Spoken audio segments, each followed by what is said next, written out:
मुख्यमंत्री केंद्र सरकार द्वारा ओडिशा प्रति रेल विभाग तरफ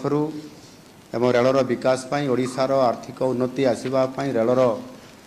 उपयोग एवं तार भित्तिभूमि को आधार करी जहाँ ये 6टी प्रोजेक्ट उपरे आम पाखे आलोकपात करिसेंती मु सर्वप्रथमे माननीय रेल मंत्री महोदय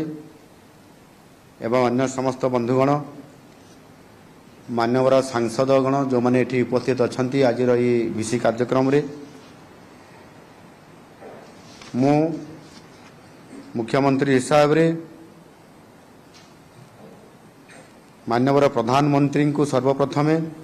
एवं माननीय रेल मंत्री को मो तरफरु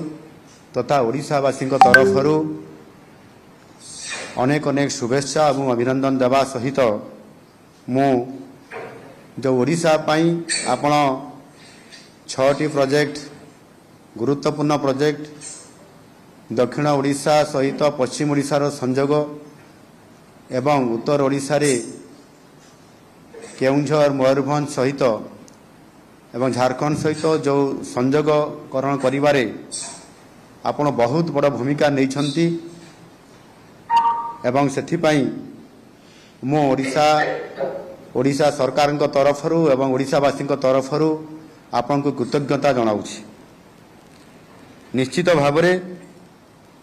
यह ओडिशार रेल भित्तिभूमि को सुदृढ़ करिवो।